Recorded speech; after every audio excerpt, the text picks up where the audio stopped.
tarde, gente. Boa tarde. Então, nós vamos estar orando para dar início, ao nosso encontro aqui de jovens com missões, para nós ouvirmos a Vitória que Deus colocou no coração dela. Sejamos verdadeiramente impactados, abençoados, Senhor, e constrangidos pelo Teu amor, Deus. Que o Senhor venha fazer de nós morada, Senhor, Deus, a cada instante. Entregamos tudo em Tuas mãos, Deus. Em nome do Teu Filho amado, Jesus. Amém. O que eu vou falar agora é uma coisa que eu passei. E se falar ao seu coração, Deus está falando com você. Eu passei por um cenário na minha vida. E as pessoas que me conhecem sabem que eu sou sempre alegre. Eu sou alegria em pessoa, meu nome significa alegria. Teve dias que eu orando, falei, Deus, eu não quero viver nesse mundo mais. Por que o Senhor não me leva? E, assim, quem olha minha vida sabe que eu não precisava sentir isso. Que eu pergunto a Deus, por que o Senhor está me permitindo sentir isso? Essa tristeza, esse desânimo. Deus, por que o Senhor permite eu sentir isso na minha vida? Senhor, eu não quero sentir isso mais. Nessa hora que sente isso, você sentir, você não quer ter vergonha, você já sentiu. E se por acaso alguma coisa te deixar assim, fala, me procura. Procura um irmão que seja mais perto de você para poder desabafar, porque Deus ele não quer nos deixar assim. Eu não sei porque eu estou falando isso aqui, irmãos, mas Deus confirmou 3 vezes, então eu tive que obedecer. Falei, Deus, eu vou me expor. Aí Deus falou assim, você tem que se expor para que as outras pessoas se exponham. Então eu falei, Deus, então seja feito a tua vontade. Eu preciso aprender como aqui. Eu preciso aprender como ali.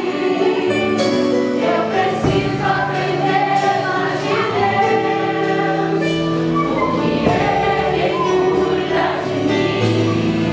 Se uma porta se fecha aqui, outras portas se abrem aí. Cuida de mim,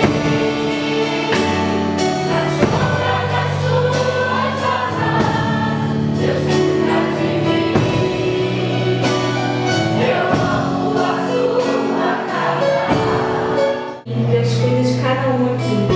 Não tive o prazer de apresentar pessoalmente, essa é a nossa missionária, Vitória, presente de Deus para nós nesse dia. Ela é coordenadora da Cristolândia de Campo Grande e apresenta também o podcast Seja Luz. Boa tarde. Boa! Eu me chamo Vitória, como foi apresentada. Sou missionária há 5 anos de missões nacionais, mais especificamente com a Cristolândia, que é um projeto que trabalha com dependentes químicos, especialmente aqueles que estão em situação de rua. Tenho 24 anos, sou casada com Francisco Aires, que é baiano, e há mais ou menos quase 2 anos nós estamos aqui no Rio de Janeiro, ali na capital,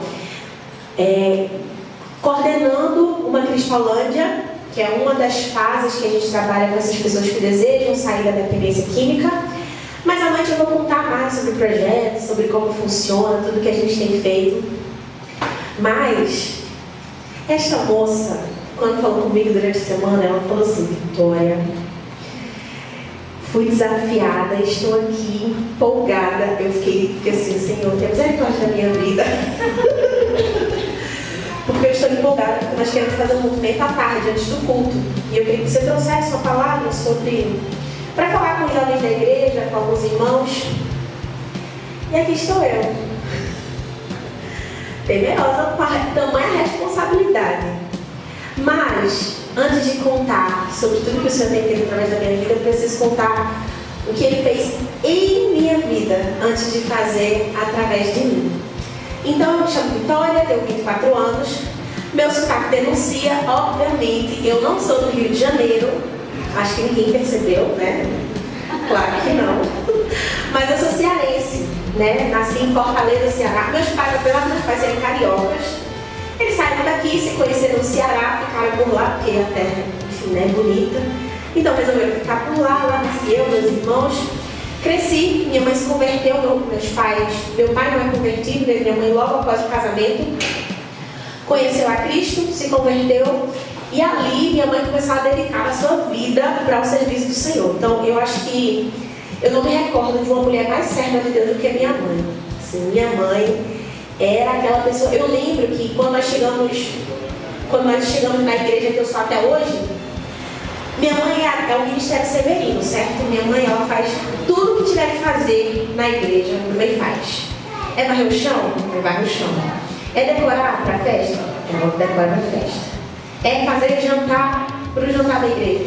Para jantar. É dar aula, porque minha mãe faz tudo. Louvor também canta. Ela se esforça, mas se precisar, ela canta.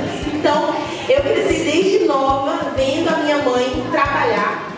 Aprontei tudo que eu tinha para aprontar na igreja, porque passava a maior parte da minha infância dentro dela. Então, tudo que eu tinha para aprontar como criança, eu aprontei dentro da igreja, desde chiclete colado na cabeça, porque eu andava por debaixo dos bancos, minha irmã anda debaixo dos bancos. E aí, uma vez, andando debaixo dos bancos, brincando, o chiclete colou bem aqui assim, na minha cabeça, aí foi um trabalho, dei trabalho de missão na igreja, mas cresci nesse ambiente, né? Cresci, foi uma infância muito legal. Me lembro até hoje das histórias e tem muita história legal para contar, engraçada.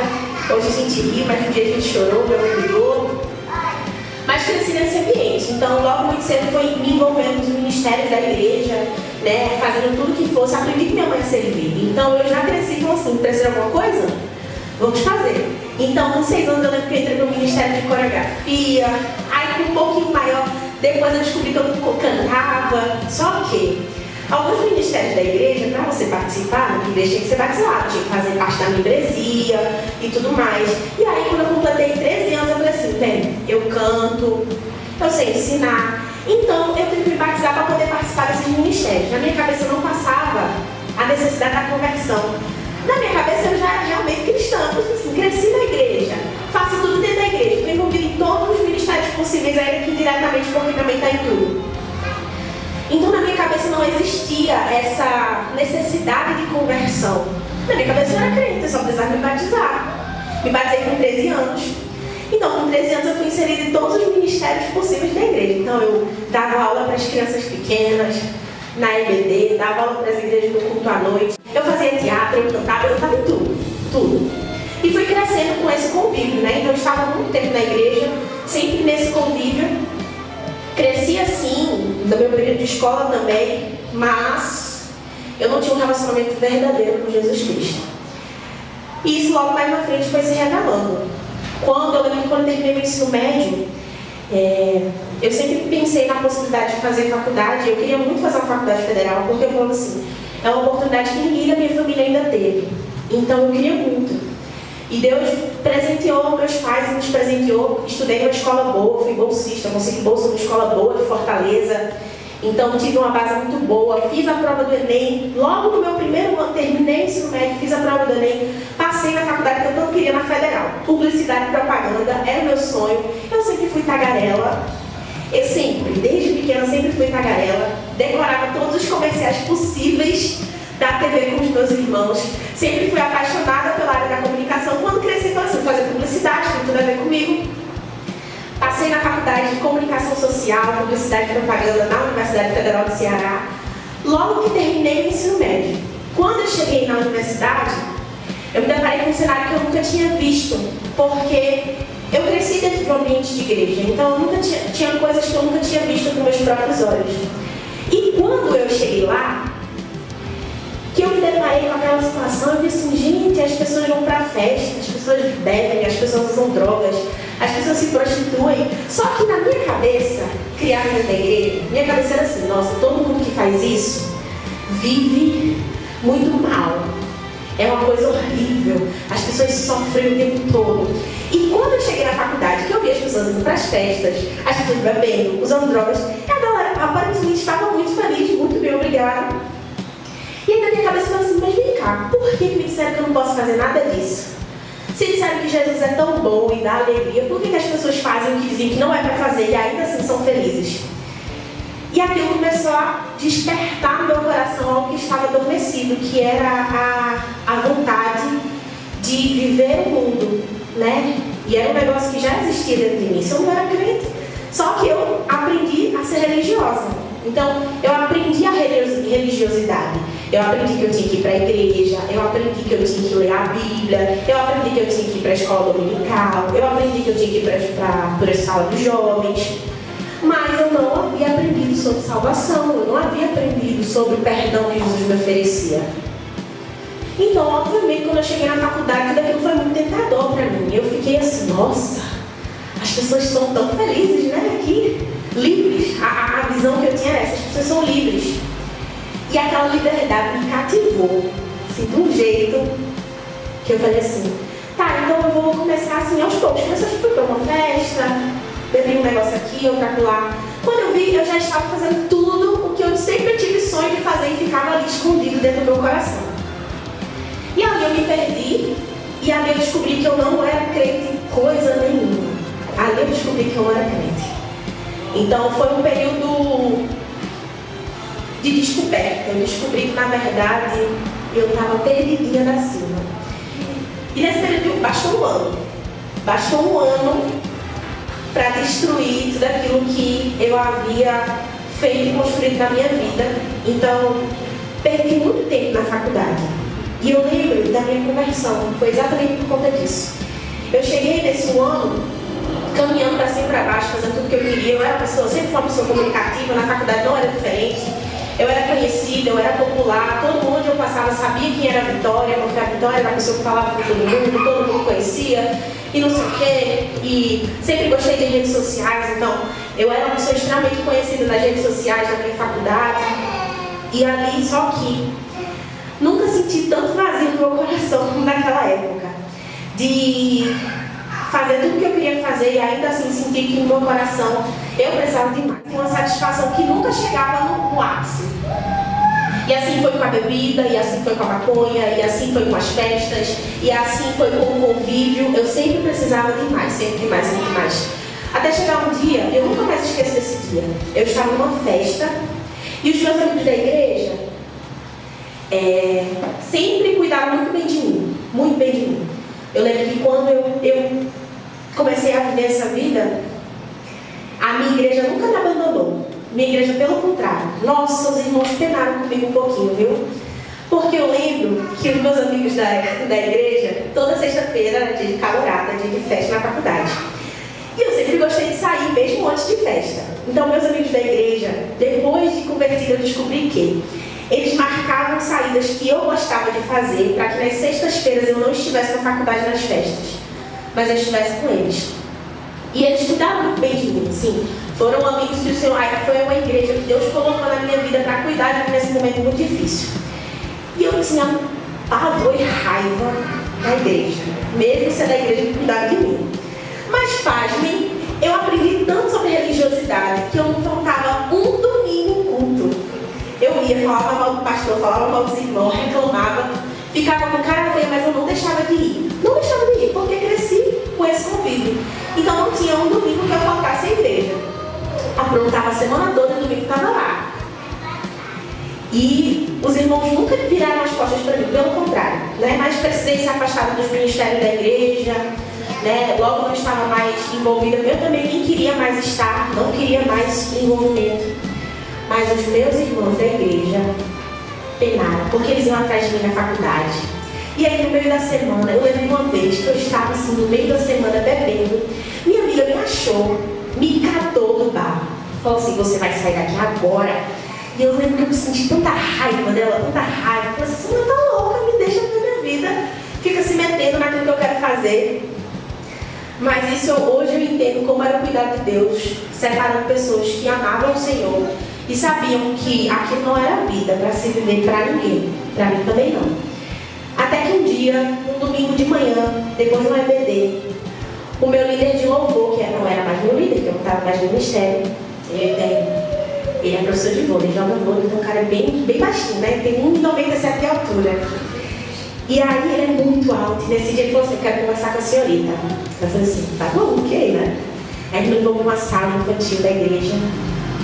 Aí ele pegou uma cadeira branca, assim, normal de adulto, sentou na cadeira, ele puxou uma cadeira de criança e falou assim, você vai sentar aqui. Eu falei assim, não, vou ali na outra sala pegar outra cadeira. Ele falou assim, não, hoje você é uma criança, você vai sentar nessa cadeira aqui e você vai me ouvir.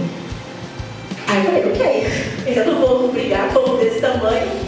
Sentei na cadeira e ali ele começou a brigar comigo, brigar muito feio, né? Falava o que eu estava fazendo da minha vida, que absurdo que eu estava vivendo, que eu não tinha sido criada para isso, que meus pais não me criaram para isso.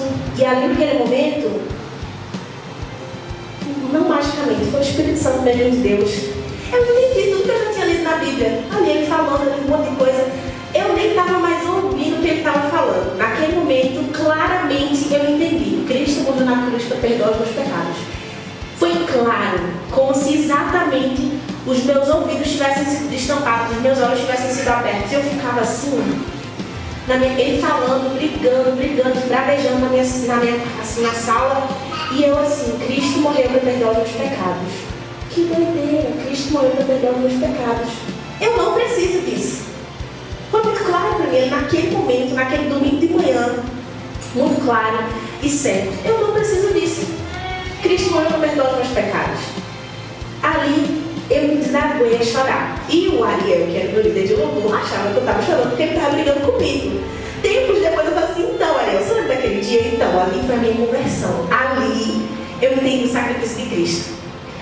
E depois dali eu falei assim, bem, Deus me deu uma boa comunicação, Deus me deu dons, talentos, habilidades, e eu já fazia isso quando eu não era cristã. Agora, Senhor, e eu lembro dessa oração, eu falei assim, Senhor, o que eu tenho é seu, é seu.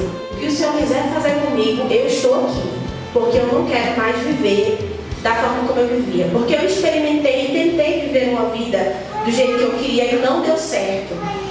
Então eu estou aqui. E eu lembro dessa oração. E aí eu lembro que depois disso foi todo um processo de pedir perdão e assim, a enxergar o quanto o Senhor tinha cuidado de mim nesse período que eu estava completamente de cabeça virada.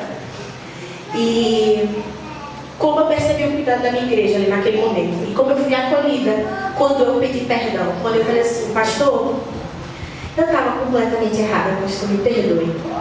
E eu lembro desse dia, eu lembro do dia que eu cheguei e conversei com o meu pastor. E o meu pastor falou assim, nós estávamos orando por isso. E eu fico feliz de ouvir isso. E ali eu comecei, de verdade, ali eu comecei a estudar a Bíblia, ali eu comecei a ser discipulada, e ali eu comecei a enxergar dentro da minha igreja a necessidade que havia de eu ajudar outros jovens que passavam e passariam pelo mesmo problema que eu. E pela mesma situação que eu. Quem vive em faculdade pública ou quem vive em faculdade sabe como é o ambiente, né? E sabe como você precisa ter que ser convicto. Todo mundo é convicto da sua ideologia. Então você precisa ter convicção daquilo que você acredita. Senão você leva para qualquer coisa. Então se você não é certo daquilo que você acredita, qualquer coisa lhe leva para qualquer lugar. E ali eu comecei a enxergar na minha igreja essa necessidade. E aí eu comecei a falar assim, bem, eu sou boa de comunicação, falo com todo mundo conversa comigo. Minha casa sempre foi ponto de encontro para todo mundo gosta da minha casa, porque eu falo muito. Minha mãe tagarela, minha casa era portão aberto. Quem quisesse chegar, entrava, comia, dormia, fazia o que quisesse lá dentro de casa. Era a casa da igreja. E eu falei assim, bem, se eu tenho um bom relacionamento com todo mundo, então eu vou começar a ajudar os adolescentes da minha igreja que andam junto comigo. E assim foi, nesse período nós estávamos sem líder de jovens na igreja. Eu lembro desse período, eu estava sem líder de jovens, estava vivendo um período difícil na igreja. E eu falei assim, eu posso fazer alguma coisa, eu tenho aprendido, eu posso ajudar com um pouco que eu sei. E aí eu levava os jovens para minha casa. Falei assim, a gente vai assistir filme, a gente vai na sorveteria, a gente ia para vários lugares toda sexta-feira.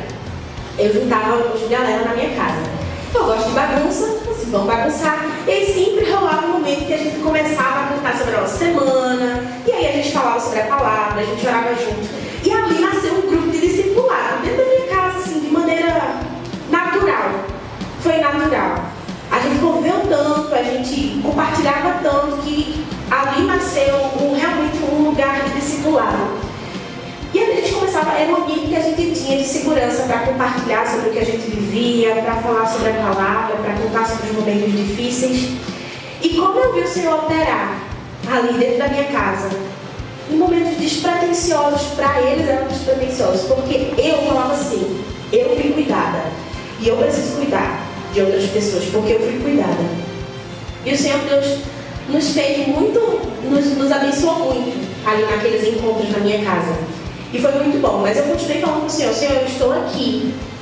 E o que o Senhor quiser de mim, eu estou disponível. A minha vida é tua, eu não posso mais viver a minha vida de qualquer jeito ou distante do Senhor. E para mim a faculdade foi um momento difícil, né? Voltar, o período que eu me converti, eu deixei um pouco de lado, foi exatamente o tempo que minha faculdade entrou de greve. Então eu naturalmente tive que deixar um pouco de ir. E quando eu voltei, eu já voltei crente. E eu lembro que a minha sala de publicidade ficava no Instituto de Cultura e Arte. Então são os cursos cinema, teatro, música, dança, gastronomia. A alternativa da faculdade é a galera desses cursos. E quando eu cheguei na sala, que as pessoas já tinham visto o meu Instagram, tinham percebido algumas mudanças, né, já nas redes sociais, sempre gostei de redes sociais. Aí eu já cheguei em um ambiente diferente. E aí eu ouvi uns cochichos lá na faculdade, crente agora. Porque eu lembro que eu saí dos grupos da faculdade, eu falei, o que está acontecendo, Vitória? Eu falei, não, eu mudei, eu não vivo mais desse jeito. E aí eu lembro que chegou um dia que eu entrei na sala e ninguém queria sentar perto de mim. Ninguém queria sentar perto de mim. Começou ali. Eu falei assim, ok. E ali eu senti um pouco a dor da solidão, né? Eu que gosto de comunicar, eu que gosto de falar e conversar. Ali eu senti que, mas eu falei assim, foi para isso que o Senhor me chamou. E foi para isso que eu fui feita. Então eu não posso negociar a minha fé para poder andar com as pessoas ou ser repleta de gente ao meu redor. E para mim era certo que antes estar com Cristo do que estar rodeada por pessoas sem Ele. E ali começou a minha caminhada e eu continuei orando.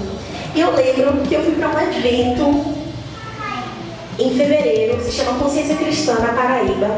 Inclusive, recomendo, um evento bom, de graça. Sim, nem estou fazendo propaganda, que nem pagaram para isso, mas é porque é realmente muito bom. São 5 dias do carnaval que eles trazem diversos pregadores. Então prega de manhã, 2 pregações de manhã, oficina de tarde, 2 pregações de noite. Só gente assim, boa, só gente boa.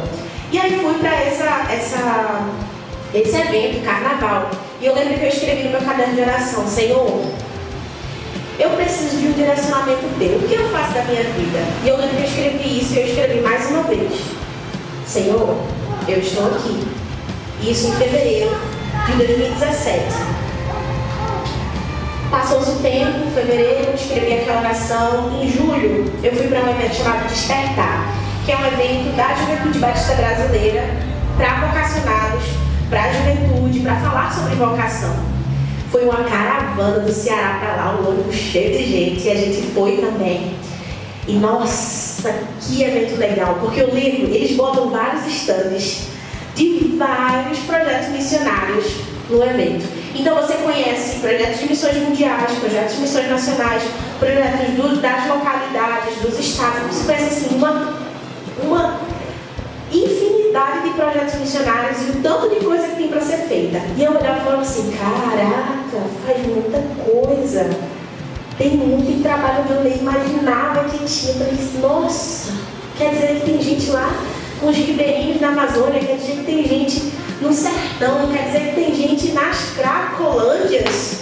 Eu nem sabia, gente, que tinha missionário que ia nas Cracolândias, nesses lugares, falar de Jesus. E ali, não foi uma pregação, foi um versículo. O pastor subiu no púlpito, o pastor leu o versículo para pregar. E ele leu o versículo que está em João, que Jesus falava assim, olhai e veis os campos, eles estão brancos para a colheita. Então, olhem ao Senhor da seara, que envie trabalhadores para a sua seara. Pronto, ali eu não lembro mais nem nada que o pastor tinha falado. Eu nem me lembro. Eu só lembro que aquilo foi como uma faca assim no meu coração. Sabe, botou o dedo na ferida e girou. E aquilo ali falou assim, meu Deus do céu, eu preciso fazer alguma coisa. Porque realmente, eu olhava para a quantidade de projetos missionários e todos os projetos missionários que você chegava, todas as pessoas falavam assim, você quer ser um missionário? Todos os instantes que você ia, a pessoa estava ali, ó, a gente precisa de missionário, você quer ser missionário? Você é vocacionado? Missionário? E eu falava assim, nossa, você está pedindo tanto assim, porque no mínimo está carente de missionário. E quando o pastor falou, eu falei assim, é exatamente isso. Tem muito campo branco para a gente colher e pouca gente para colher. E a gente não colhe mais porque a gente não tem gastos para colher. E aí o Senhor falou para mim também que é o meu coração. Eu falei assim, ok. Tá bom. Ok. Falei, Deus, naquele dia, eu lembro que eu peguei meu caderno de oração e eu abri exatamente naquele dia de fevereiro, que eu pedi assim, eu falei assim, Senhor, eu estou aqui. E ali eu escrevi bem em cima da minha oração. Hoje, julho, eu não lembro a data, dia tal de julho, o Senhor respondeu a minha oração. Eu continuo estando aqui, eu continuo estando aqui. E eu vou. Não sei pra onde, mas eu vou.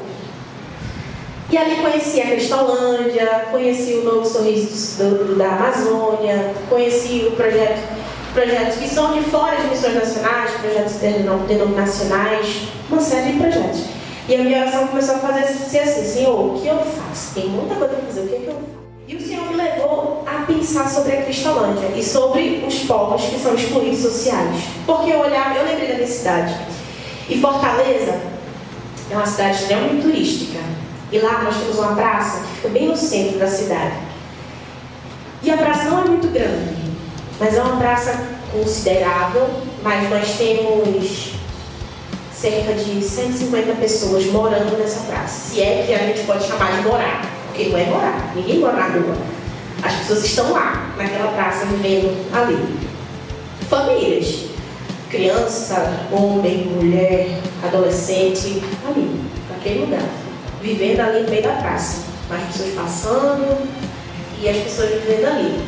E eu falei assim, poxa, tem gente tão perto e que precisa ser alcançada. Mas eu falei assim, poxa, eu queria o sertão, é mais perto da minha casa, né?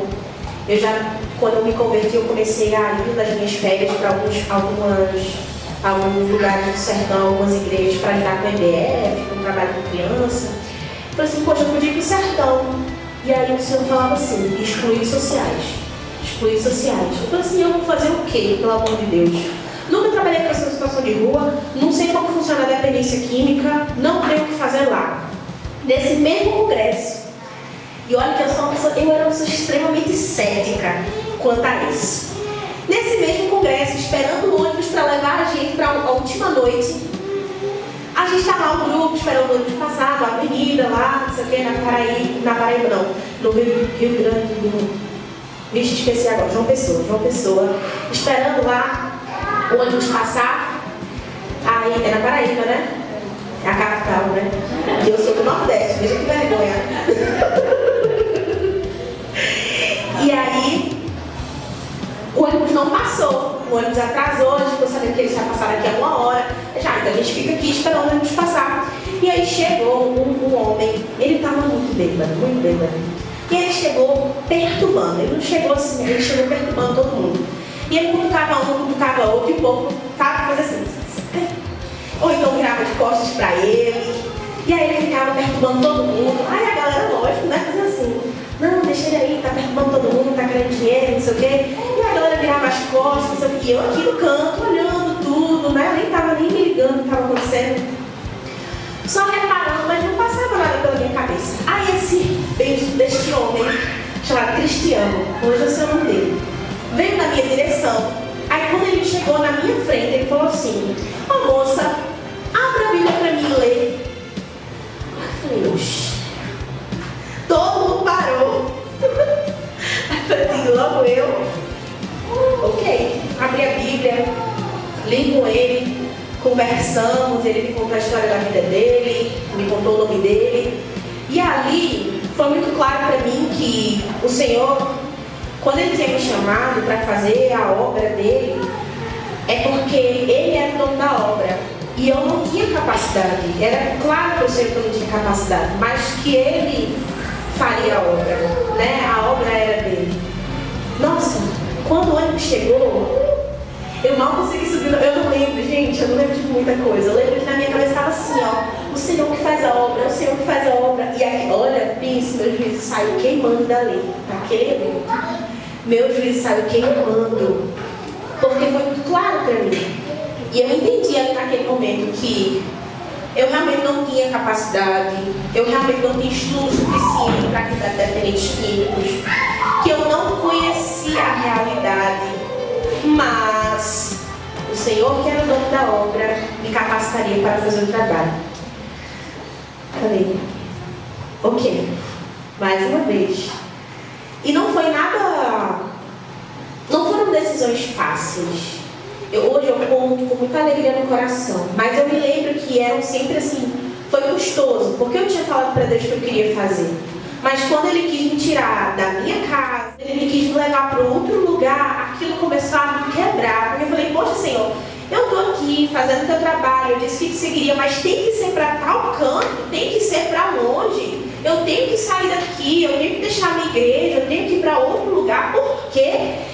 E aquilo eu falava assim, não tá difícil, mas eu disse que ia, né? Então eu vou, mas meu pai não é cristão, Senhor. Então, eu só vou saber mesmo que é o Senhor me mandando. Veja que coisa. Se o meu pai deixar. E meu pai sempre foi um cara que não ia para a igreja. E ele perturbava a gente, pra gente não ir. Então, ele sempre botava empecilho pra gente ir para acampamento, pra gente ir para congresso, porque minha mãe vivia essa vida de igreja, de viver a igreja, de estar com a igreja. E meu pai não acompanhava. Então, muitas vezes, nos domingos, meu pai ficava sozinho em casa, porque minha mãe levava todos os filhos para a igreja. Então, meu pai sempre impediu muito, ele sempre fez o possível para que a gente não fosse à igreja, não participasse dos eventos. Então, eu falei para Deus, eu só vou acreditar que é o Senhor, se o Senhor falar com meu pai deixar. Porque na minha cabeça já era certo que meu pai não ia deixar. Voltei para casa, eu não aguentava esperar. Eu cheguei de noite, no outro dia de manhã, eu sentei na mesa do café da manhã com a minha mãe e falei assim, mãe, eu quero ser missionária. Eu vou embora. Aí ela falou assim, poxa, o que é? Aí eu falei assim, mãe, o Senhor falou comigo e ele falou que eu sou missionária, que eu fui chamada para viver a mercê dele, que ele quiser que eu faça. Aí ele falou assim, ok, se o Senhor está dizendo, quem sou eu para dizer que não? Eu não vou brigar. Se você disse que Deus disse, ok. Agora, se o seu pai deixar, você vai. Aí eu falei assim, tá bom. Meu pai chegou, falei, pai, eu quero ser missionária. Eu quero... Aí ele falou assim, mas o que é isso? Eu falei assim, não. O Senhor está me chamando para deixar tudo.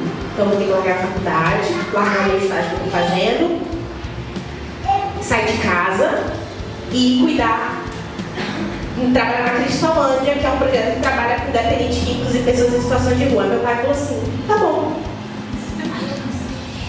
Eu nem perguntei de novo, eu falei assim, eu não vou perguntar de novo, mas se eu perguntar de novo eu digo não. Eu falei assim, tá bom. Minha mãe olhando, ela falou assim,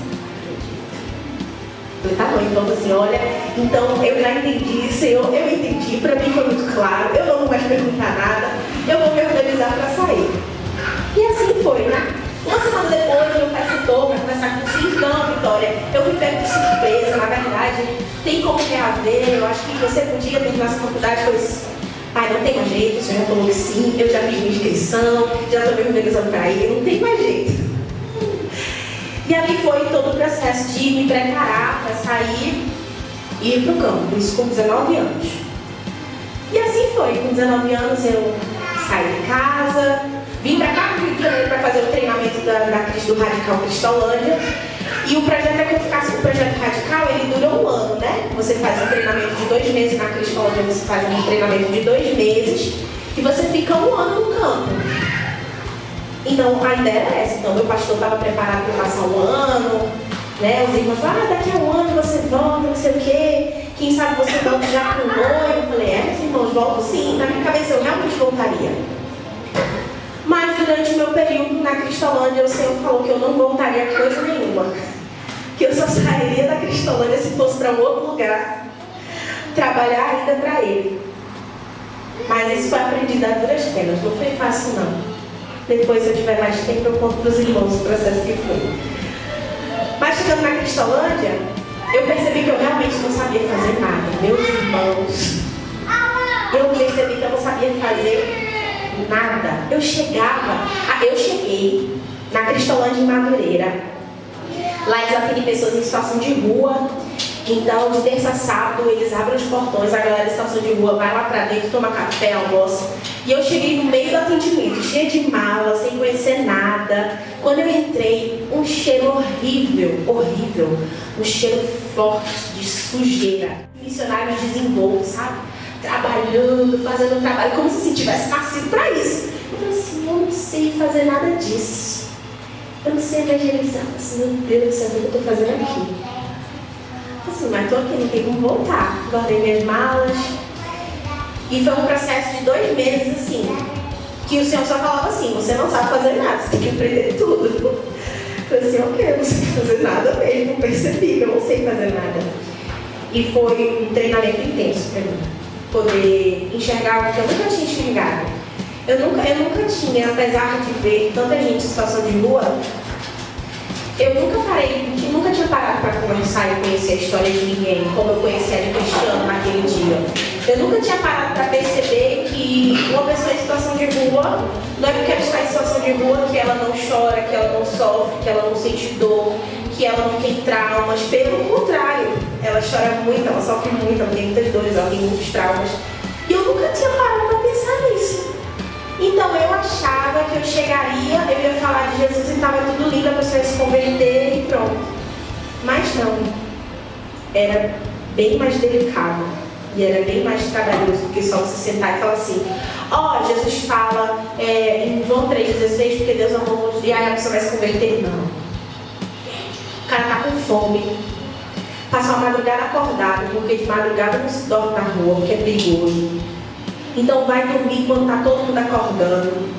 Aí ele dorme às vezes na porta de um estabelecimento. O estabelecimento precisa abrir. Então o cara tem que sair de lá ainda cedo. Com fome.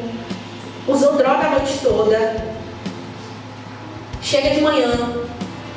A gente recebe a galera lá. Não tem como esperar que essa pessoa esteja feliz. Não tem nem como falar assim, oi, tudo bem? Veja só, eu fazia isso, sabia? Quando eu cheguei na galera, eu disse assim, oi, tudo bem? Seja bem-vindo. E depois eu falei assim, meu Deus, por que eu estou perguntando se está tudo bem? Não está bem, não tem nada bem. O cara está em situação de rua. Tá ali, a mulher está se prostituindo para usar droga. Aqui está bem o quê? Eu vou perguntar a pessoa se ela está bem. Obviamente ela não está bem. E eu não sabia disso, nunca tinha parado para pensar nisso. Eu nunca tinha me importado de chegar perto, porque eu tinha medo. E lá, no treinamento, as barreiras foram sendo quebradas. E eu fui vendo quanto são pessoas que carecem do amor de Deus e que precisam de alguém que insista na vida deles. Porque se eu não conheço o amor, eu não quero ser amado. Eu não sei o que é o amor. Se eu não conheço o perdão, eu não faço questão de ser perdoado. Porque eu não conheço. Alguém precisa ensinar o que é o perdão. Alguém precisa ensinar o que é o amor. E é muito difícil, às vezes, ensinar o que é o amor para quem não sabe o que é amar. É muito difícil, às vezes, ensinar o que é o perdão para quem não conhece o perdão. Porque se você não conhece, você não faz nem questão de ser perdoado. De que eu tenho que ser perdoado? E aí, o Senhor foi mais do que me usando ali, eu fui sendo quebrada por Deus. E eu aprendi muitas coisas no campo missionário. E a primeira delas foi sobre ter uma verdadeira compaixão e um verdadeiro olhar de empatia para a dor do outro. Daquela dor que eu nunca senti. Porque eu nunca usei drogas a ponto de vender as coisas da minha casa para usar drogas. Eu nunca vivi isso. Mas muita gente vive. De não ter mais nada. Tem um missionário que ele conta, e aí ele fala assim, que ele fumou a casa dele. Porque a casa que ele tinha, ele vendeu para usar droga. Ele falou assim, eu fumei a minha casa todinha, porque eu perdi até a casa por causa de droga. E eu falei assim, caraca, essa é a realidade que as pessoas vivem. E eu não sabia de nada disso. E eu precisei aprender muito. Então, antes de levar Jesus a outras pessoas, Jesus me falou que eu precisava dele. e que o fato de ser missionária só me tornava ainda mais necessitada da graça de Deus. Então, sobre mim, pesou uma responsabilidade de, ao trazer uma palavra para alguém, eu precisava ser confrontada. Eu precisava ser consertada. E quantas vezes eu precisei falar para as pessoas sobre coisas que eu precisava melhorar. E eu aconselhar pessoas que, na verdade, eu precisava desse conselho. Eu falava assim, meu Deus, eu tenho que parar para ouvir o que eu estou falando. Porque eu também preciso de conserto exatamente nessa área. Então ali, a duras penas, eu entendi que o missionário não era privilégio, não era um superpoder ser missionário. Eu pensava isso antes. Eu pensava que eu seria uma super heroína, meu Deus, eu pensei que eu fosse chegar. Meus missionários seriam aquelas pessoas que nunca erram, que amam orar, que leem a Bíblia o tempo inteiro, que só sabem fazer isso, e que só sabem conversar sobre isso, e que eu seria a mais pecadora de todas. Eu pensava que eu seria assim, meu Deus, como é que eu vou chegar no uma pessoa que o povo gosta tanto de orar? E eu gosto, mas eu não sou assim lá, essas coisas todas da oração, não sei o quê. Quando eu cheguei, eu me deparei com pessoas normais, que muitas vezes precisavam se forçar a orar, se forçar a ler a Bíblia, que acordavam desanimados e que precisavam se cuidar, precisavam cuidar da saúde. Então, mais do que levar Cristo, eu muitas vezes precisei acordar de dia e falar assim, Senhor, eis-me aqui de novo para ser consertada. Estou aqui. E assim foi. Vivi meu ano e eu vi muitos milagres. Meus irmãos, quantos milagres eu vi nesse período. Quantas coisas eu vivi. E dentre elas, eu gosto muito de me lembrar, muito perrengue também. Já passei muito perrengue, coisas engraçadas. Se vocês assistirem o podcast, toda quarta-feira, às 3 horas da tarde, é novo. Só tem 2 episódios. O terceiro vai ser agora, quarta-feira. É ao vivo. Uma live ao vivo, a gente convida os missionários, a gente conversa sobre campo, sobre coisas engraçadas. É realmente uma conversa bem descontraída, né? Ela já assistiu, viu que o primeiro episódio mais ria do que qualquer coisa. A gente conta bastante história, então se vocês tiverem a oportunidade, assistam, é legal para conhecer os missionários, saber como funciona a vida deles. Mas dentro dessas histórias me marcou muito em Pernambuco. Meu primeiro campo missionário, eu cheguei numa unidade feminina para cuidar de mulheres dependentes químicas. Como é que eu vou cuidar dessas mulheres que são mais velhas do que eu? Senhor Jesus, eu não tenho capacidade. Mas lá, tão somente com a autoridade do Espírito Santo, eu olhava para aquelas mulheres, eu enxergava muitas com idade para ser minha mãe, mas eu falava assim, Senhor, tem uma coisa que eu tenho e elas não têm, o Senhor. Então é isso que eu preciso falar. E nessa caminhada eu conheci Vera Lúcia. E aí, Lúcia chegou pra gente com 47 anos. Ela tinha problema com alcoolismo, e por conta do alcoolismo ela já tinha filhas grandes, já tinha netos, estava com o primeiro bisneto, então já tinha uma família constituída, e por causa de uma desilusão amorosa, foi traída pelo esposo de tantos anos, ela se afundou no alcoolismo. E aí, quando ela se afundou no alcoolismo, ela passou a viver realmente uma dependência a ponto de vender as coisas da casa dela, até chegar ao ponto da família proibir ela de ver os netos, proibir de estar nas casas. Ela vendeu a casa por conta do álcool, foi morar no barraco com um rapaz que ela conheceu, até que ela aceitou e foi para Cristolândia. Quando chegou na Cristolândia, ela mal sabia ler e escrever, nunca tinha conhecido nada próximo do Evangelho, porque a família nunca foi de igreja nenhuma. Então, Maria Lúcia, por incrível que pareça, ela mal sabia sobre Jesus. E é difícil, né, você chegar no Brasil. O Brasil foi colonizado por portugueses, em sua maioria católica, conheceram e ouviram falar de Cristo, mas Maria Lúcia não sabia quase nada de Jesus. Nada. E ali a gente começou a evangelizar Maria Lúcia. E aí Maria Lúcia não sabia ler e escrever direito. Então começamos a alfabetizar ela e nós usávamos a Bíblia como uma ferramenta para ela aprender a ler e escrever. Até que ela começou a ler e tudo mais, começou a ler a Bíblia, até que veio a conversão de Lúcia. E ela se converteu lendo a Bíblia. Lendo, aprendendo, se converteu lendo a Bíblia, ninguém precisou pregar para ela. ela se converteu lendo a Bíblia. E eu lembro que Maria Lúcia uma vez chegou e falou assim: vem cá, missionária, fala o tempo todo de orar. O que é orar? Vocês de vez em quando oram, fazem assim um negócio, conversa, fecha o olho. O que é isso? Aí eu falei: não, vamos ensinar sobre oração. Conversamos sobre a oração, falei com ela sobre a necessidade que a gente tinha também de falar com o Senhor. E aí, dias depois, eu vi Maria Lúcia orando. Nossa! Aí eu falei assim: nossa, olha o poder do Senhor Jesus. Uma mulher que já tinha perdido as esperanças hoje. Ler, conseguir escrever, conhecer o Senhor. E ela se tornou, Maria Lúcia se tornou uma mulher de oração. Maria Lúcia se tornou uma mulher de oração. De oração. Rapaz, o negócio ali é forte. Orava muito. E ela orava muito ao Senhor, pedindo que restituísse a família dela, né? Que trouxesse de volta a confiança das filhas, que ela pudesse ver os netos. E aos poucos isso foi acontecendo. E a gente foi vendo as filhas se achegando, as filhas trazendo os netos para Cristóvão para poder visitar ela. E Maria Lúcia concluiu o tratamento dela, se tornou realmente uma mulher de oração. Ela é de Maceió, ela foi se tratar em Pernambuco, voltou para Maceió. E nesse período que ela estava internada com a gente, acolhida, o rapaz que andava com ela, que era casado com ela na rua, o companheiro dela, também conheceu, levaram ele para Cristolândia, também precisava ser tratado do alcoolismo. E lá ele ficou. Então Maria Lúcia terminou o tratamento, voltou para a casa dela, bem, começou a frequentar a igreja perto da casa. E aí ela sempre ligava para mim, ligava, fazia chamada de vídeo e falava que ela estava indo para as Déboras. Porque nas Déboras ela orava pelos filhos dela e orava pelos netos dela. E ela tinha se achado ali no Ministério das Déboras. E o marido dela, o companheiro dela, terminou o tratamento dele na Cristolândia, casaram e nós fizemos o casamento deles em Maceió. Nós realizamos a festa de casamento deles. E para mim, lembrar disso me faz enxergar o poder de Deus e me lembrar para que eu fui chamada.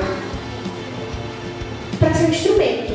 Eu sei que a conversão de Maria Lúcia não se deu porque eu sou boa o suficiente para pregar, mas porque o Senhor me usou na vida dela para que ela conhecesse a Cristo por meio de mim. E ali foi a primeira história assim, que marcou a minha vida na Cristolândia. Então aqui estou confundindo o nome da mulher, como pode? Vera, você tá lá, tá bem, né? Liga constantemente, manda foto do neto, manda foto de tudo. E é um testemunho que ficou. Nesse tempo a gente tem testemunhado de muitas outras coisas. E aí, conheci meu esposo no campo missionário no treinamento ainda. Em 2017 conheci quem hoje é meu esposo, noivamos no campo, casamos no campo e chegamos no Rio de Janeiro. E aí, quando eu cheguei no Rio de Janeiro, muitas mudanças ao mesmo tempo, né? Eu casei, mudei de estado, mudei o meu trabalho na Cristolândia, sempre trabalhei com mulheres. Quando cheguei aqui, comecei a trabalhar apenas com homens. Passei de uma casa que eram 9 mulheres, 9 missionárias juntas. Eu passei a morar só com meu esposo. E bem, como ser humana que sou, minha cabeça não aguentou. Minha mente não aguentou e meu corpo não aguentou. E aí, início do ano passado, quando eu cheguei no Rio de Janeiro, eu descobri a depressão. Veja só. E aí eu lembro que eu não aceitava de maneira nenhuma. E assim, nós viemos de um tempo no campo missionário, e eu creio que nos ministérios não se fala sobre isso, não se falava tanto sobre isso. Pelo contrário, missionário não podia. Que absurdo, missionário ter depressão. Que absurdo, missionário ter ansiedade. Que absurdo. Se está sofrendo com isso, tem que voltar para casa, porque não é. Como pode ter Jesus e viver um negócio desse? Absurdo.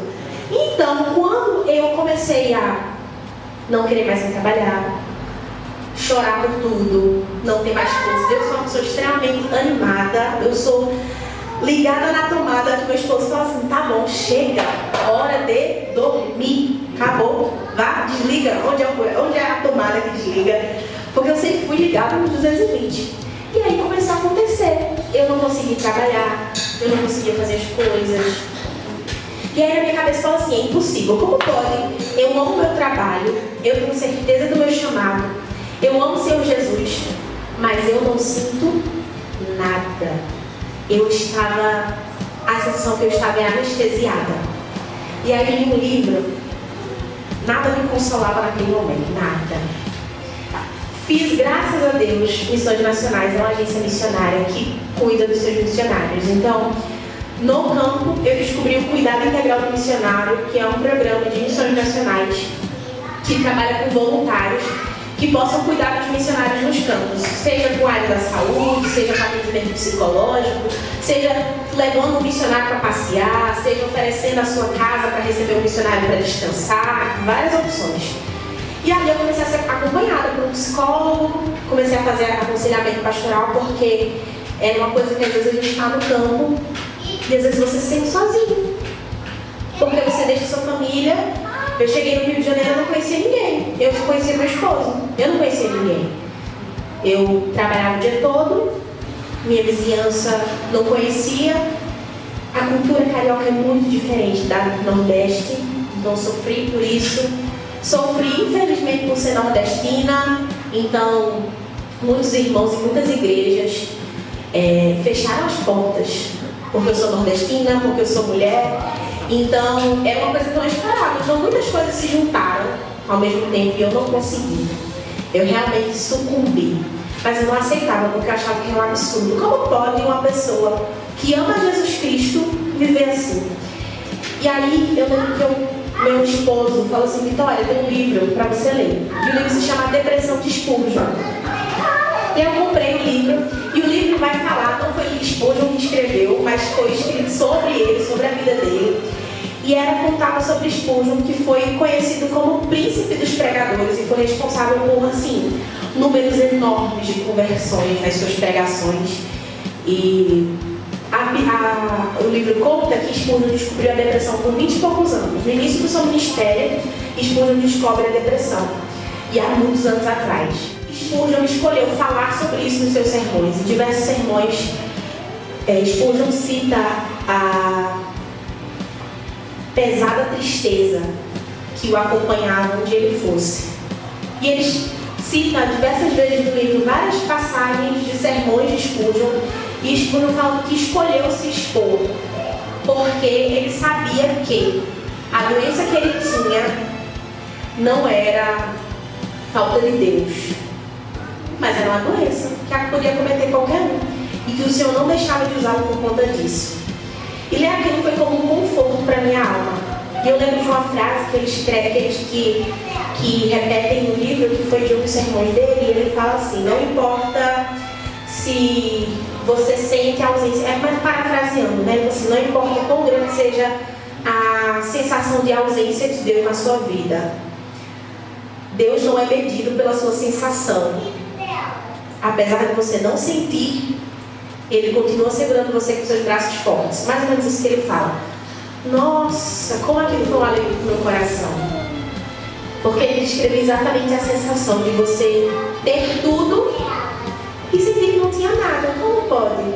Parecia até uma grande ingratidão, né? Eu acho que é a sensação que tem. Como assim eu sou uma pessoa ingrata? Se eu tenho tudo, tenho uma família boa, faço o que eu amo. Um missionário que trabalha comigo fala que tem o melhor emprego do mundo e eu reproduzo. Eu tenho o melhor emprego do mundo. Meu patrão é Deus. O melhor emprego do mundo. Eu disse, como pode ter o melhor emprego do mundo e vivo assim? Mas como foi reconfortante saber que, apesar das minhas... Isso me fez lembrar da minha limitação. Que eu sou um ser humano.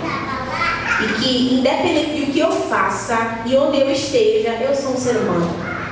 Que sofre, que sente, que tem seus limites, que precisa parar, que precisa descansar, que precisa ver o mar às vezes e que não pode simplesmente viver uma vida que não para.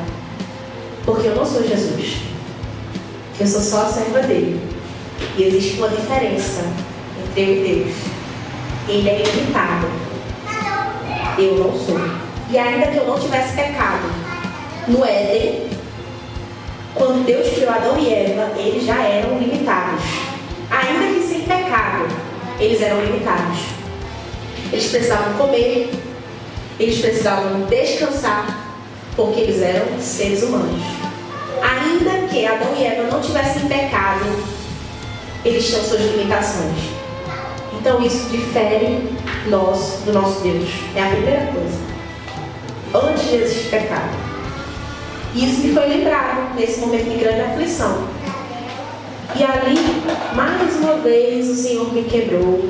mais uma vez eu fui lembrada de que eu não era dona de coisa nenhuma e que eu não era boa coisa nenhuma, mas que o Senhor fazia por meio de mim.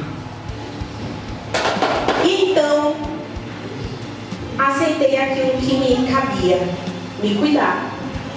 Para isso eu precisei de deixar fazer o que eu tanto amava, porque eu já estava no nível que eu precisava parar. Eu fui obrigada a parar. Você vai ter que parar. Eu fui obrigada a parar. Parei, para me cuidar.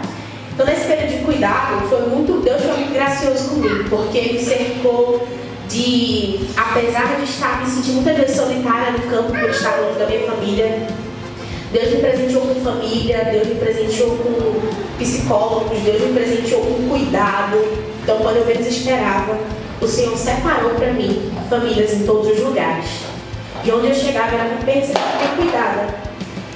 E eu acho que é necessário falar sobre isso. Eu acho muito legal também em Missões Nacionais que os irmãos nos recebem tão bem nas suas igrejas. É muito bom, porque eu gosto de gente, eu gosto de conversar, eu gosto de falar, eu gosto de conhecer a história das pessoas. Então é muito bom ir nas igrejas, conhecer as pessoas, conhecer essa coisa linda aqui.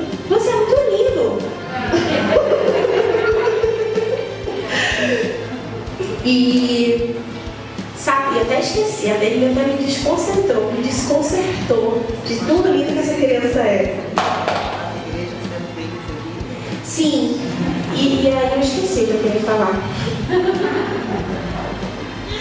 É muito bom estar nas igrejas, ser bem recebida, mas eu acho que é necessário desconstruir esse padrão dentro das igrejas de que os missionários são aqueles que são super-heróis. Porque quando eu cheguei, eu só descobri isso quando eu cheguei no campo. E eu quero que as igrejas conheçam que o campo missionário é feito para pessoas que precisam de conselho, precisam de quebrantamento todos os dias. Que ser missionário não é mais do que minha obrigação. Você quer um microfone para você?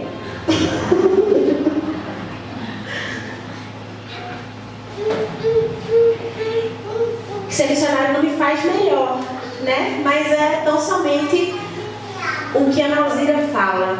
Eu ouvi um chamado e eu obedeci. Uma coisa, uma imensa responsabilidade. Uma imensa responsabilidade de assumir para os irmãos que eu não sou tão boa quanto eu pareço ser. E eu não faço tudo que eu preciso fazer. Mas em mim há um Jesus que habita em mim e que deseja fazer através de mim e apesar de mim. E pasmem, é igual com todo mundo. Veja só. Nossas histórias se combinam. Quantas coisas eu acho que eu falei aqui e que você pensa, poxa, é verdade, comigo também aconteceu assim, comigo também é parecido. Isso só prova que a única coisa que você precisa fazer para ser missionário é obedecer aquilo que o Senhor está falando. E que não tem essa de preciso me preparar. A gente se prepara caminhando, a gente aprende fazendo, a gente vai no caminho. Aqui, na rua, no vizinho, na faculdade, no trabalho, em qualquer lugar. A gente só é missionário transcultural fora do país se a gente for missionário aqui. E aí, meu pastor sempre fala isso, Vitória, ser missionário não é ir. Fazer missões é indo, é no caminho, até chegar lá. Mas se você não faz aqui, você não vai fazer lá. É ilusão. Você quer passear. Se você quer sair daqui, porque você quer evangelizar para as nações, mas tu não evangeliza para o teu irmão, para o teu vizinho, tu quer passear, tu quer viajar, não quer evangelizar. Tu não vai chegar lá e vai, agora eu vou aqui então evangelizar. Não. Então, é isso que eu tinha para falar para os irmãos. Vou entregar a palavra mais cedo. Mas eu fico muito feliz de poder estar aqui, de poder compartilhar daquilo que o Senhor fez na minha vida. E na verdade eu espero que isso sirva, não de que os irmãos olhem e falem assim, nossa, como a missionária Vitória é legal, mas que isso sirva de ensinamento para nós como igreja e como irmãos. Que o papel é nosso, o trabalho é nosso, não meu. Eu faço só um pouquinho. Sem os irmãos, muito do que eu faço não é possível. Porque eu faço só um pouquinho de tudo que tem para ser feito. A diferença é que eu estou na linha de frente. Mas eu só estou na linha de frente porque os irmãos estão aqui, ó, orando, enviando, ofertando, investindo. Então, muito obrigada. Eu fico muito feliz de conhecer cada um. E agora vocês têm mais uma responsabilidade, porque antes vocês não sabiam o meu nome. Mas agora vocês sabem, então vocês vão ter que orar por mim. Vocês vão ter que orar pelo meu esposo. Porque agora vocês são indesculpáveis, como diz Romanos. Conheceram, então são indesculpáveis. Então, muito obrigado e Deus abençoe. Amém. Obrigada.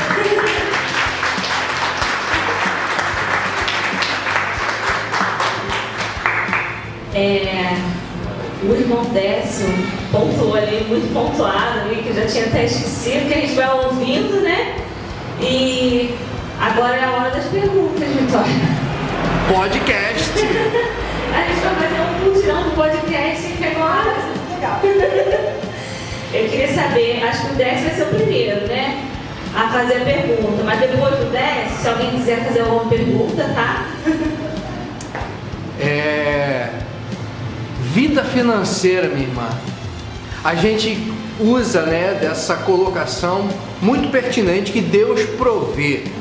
Mas aí, se me permita a colocação, numa vida de um missionário, o quanto é necessário pessoalmente ou por casal essa provisão de Deus. Você consegue traduzir isso em dinheiro? Porque Deus provê é grande, mas você diz assim para mim, Décio, um missionário hoje, um casal de missionário precisa viver com X ou empatado ou acima disso. Vou começar falando sobre missões nacionais, né? Porque, por exemplo, existem diferenças entre as agências missionárias. Então, existem agências missionárias como a Jucum, que é em nível nacional, que você precisa levantar o seu sustento por completo para uma missão. Então, durante a missão, são 2 meses, você precisa levantar X, você precisa juntar esse dinheiro e você mesmo vai. Missões Nacionais trabalha com um programa de ação missionária, que é um programa que você paga a partir de R$30 mensalmente para adotar ou um missionário ou um projeto missionário, certo?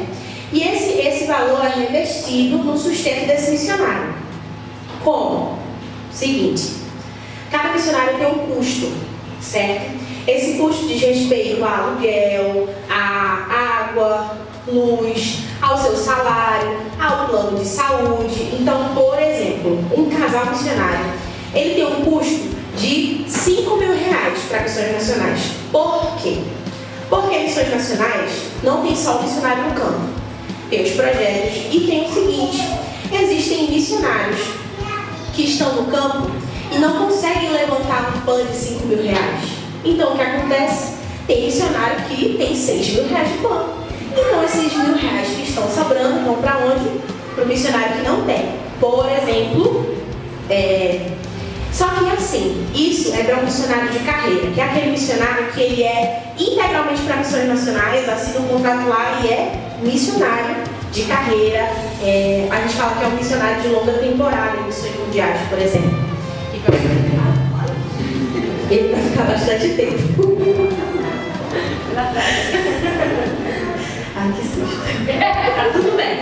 Jesus ainda não voltou. Eu vou também, porque eu vou subir.